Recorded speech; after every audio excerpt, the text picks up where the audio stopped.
মারা গেছে। আমার আমার তো কি বলবো, আমরা মানে বোবা হয়ে গেছি।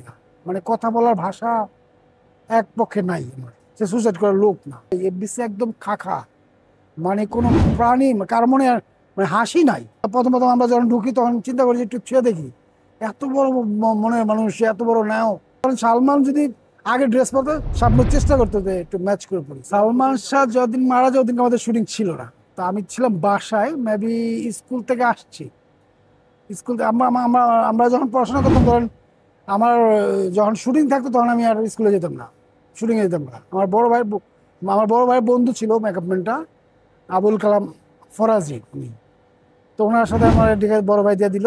তো ওই পড়াশোনা ফাঁকে ফাঁকে আমি ওখানে যেতাম। তো এটার প্রতি অনেক দুর্বল ছিলাম। তো আমার ইন্ডাস্ট্রিতে ঢুকাই দিল পরে মেকআপ ম্যানে।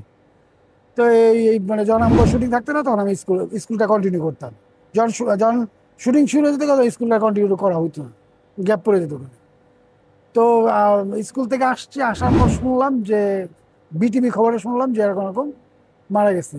আমার আমার তো কি বলবো, আমরা মানে বোবা হয়ে গেছি। মানে কথা বলার ভাষা এক পক্ষে নাই আমার। দেখলাম যে তরতাজা লোক, এত ভালো লোক কিভাবে মারা যায়, আর সে সুসাইড করবে পসিবল না। মানে আমাদের পক্ষে আমরা আমরা তো বিশ্বাসই করি না যে সে সুসাইড করার লোক না। এত হাসি খুশি, এত দুষ্টুমি, প্রত্যেকের লোকে দুষ্টুমি করতো। সে সিকিউরিটি গার্ড, তার লোকে দুষ্টুমি করতো। প্রোডাকশন বয়, তার লোকে দুষ্টুমি করতো। হাসাহাসি মানে কি বলবো, সে তার ভিতরে ওই ইয়াটা ছিল না। সে একটা নায়ক, সে একটা এত বড় একটা আর্টিস্ট, ওই গরিবানা তার ছিল না। সবাই ডেকা কাছে ডেকা কথাবার্তা বলতো এবং মজা, এনজয়। শুটিং অনেক দুষ্টুমি ফাজলির মধ্যে সে করতো। ওই বললাম যে তার গুণের কথা বইলা শেষ করছে। আমি মানে ধরেন আমাদের শুটিং লট পাইছে, আমি ধরেন আমি পাইছি কয়দিন, 10-12 দিন পাইছি সেটা। 10-12 দিন। কিন্তু দেখছি তো তাকে অনেক বেশি, কিন্তু আমার লটে, আমাদের শুটিং লটে আমি 10-12 দিন পাইছি, কিন্তু দেখছি আরো বেশি। অনেক কথা মানে আমাদের শুটিং এ যতটুকু আমরা কথাবার্তা বলছি। আসলে আসলে কি ধরেন আমরা যারা ক্যামেরার পিছনে কাজ করি, যখন যারা ফিল্মে নতুন ঢোকে, তখন আসলে নায়ক নায়ক আমরা আসলে মানুষ ভাবাটা টাফ। আমরা তাকে প্রথম প্রথম আমরা যখন ঢুকি তখন চিন্তা করি যে একটু ছুঁয়ে দেখি, এত বড় মনের মানুষ, এত বড় নায়ক, একটু ধরে দেখি। কিন্তু যখন তার সাথে আমরা মিশছি, মনে হয় নাই যে এত বড় স্টার, এত বড় সে পরিচিত, এত বড় ফেমাস তার, মানে এত পপুলারিটি তার তার কল্পনা করা। শাবনূর সালমান শাহ, তোমাকে চাই, সুপার ডুপার হিট। তো শাবনূর সালমান শাহ নিয়েই সে ছবি করছে বেশি। তো সালমান মরে যাওয়ার পর আবার ওইখানে ইন করলো রিয়াজকে নিয়ে, মতিন রহমান। তো আমরা দেখলাম যে সে, মতিন রহমান একটু অন্যরকমের লোক।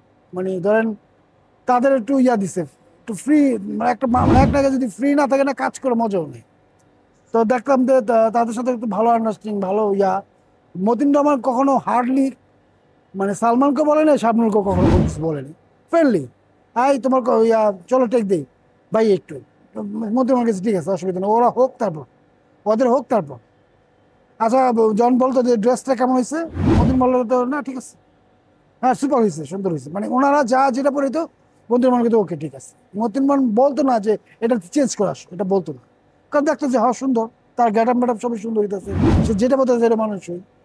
তো শাবনূর সালমান হতে ধরেন, শাবনূর পরতো একটা ড্রেস, সালমান ড্রেস ধরেন, সালমান যদি আগে ড্রেস পরতো, শাবনূর চেষ্টা করতো যে একটু ম্যাচ করে পড়ি।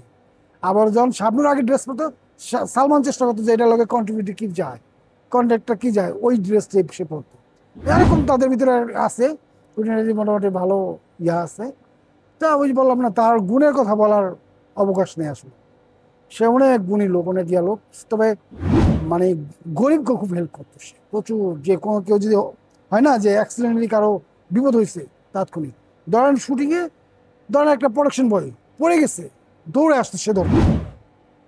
এই যে তার একটা ইয়া আন্তরিকতা, এটার কোনো ঘাটতি ছিল। এই জন্য সালমানকে সবাই পছন্দ করে।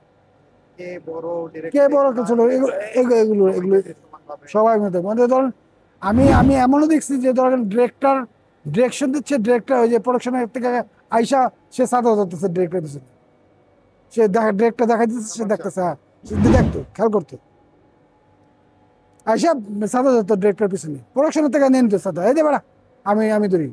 এই যে তার ইয়াটি, এগুলো তো আসলে ফলো করার বিষয়, এগুলো আসলে আন্তরিকতা অনেক বাড়াই দিচ্ছে তাকে, এবং প্রত্যেকটা মানুষের ভালোবাসার মানুষ ছিল সে আসলে। ভাই মারা যাওয়ার কয়েকদিন পরে আমি যখন আমরা আমরা ফিল্মে আবার যখন এফবিসি আসছি ভাই, এফবিসি একদম খাখা, মানে কোনো প্রাণী কার মনে মানে হাসি নাই, ঠান্ডা, মনে করেন হাজার হাজার মানুষ ইন্ডাস্ট্রিতে ছিল। ওই 3-4 দিন পর দেখি ইন্ডাস্ট্রি একদম ঠান্ডা, লোকজন আসতো খুব কম, একেবারেই কম। যারাই আসতো মোটামুটি ওই হাসি ছিল না মুখে, আর হাসি ছিল না, ওই একই কথা, আহা, মানে হাসি খুশি লোকটা গেল গা। এই যে এই এই তাদের ভিতরে এই ক্ষোভটাই ছিল যে হ্যাঁ এই লোকটা গেল গা, এত মানে এত সুন্দর লোক, এত হাসি খুশি লোক, প্রাণবন্ত লোকটা চলে গেল, এইটা তাদের ভিতরে একটা আক্ষেপ দিচ্ছে প্রত্যেকটা, আমাদের ইন্ডাস্ট্রি প্রত্যেকটা মানুষ আফসোস করছে।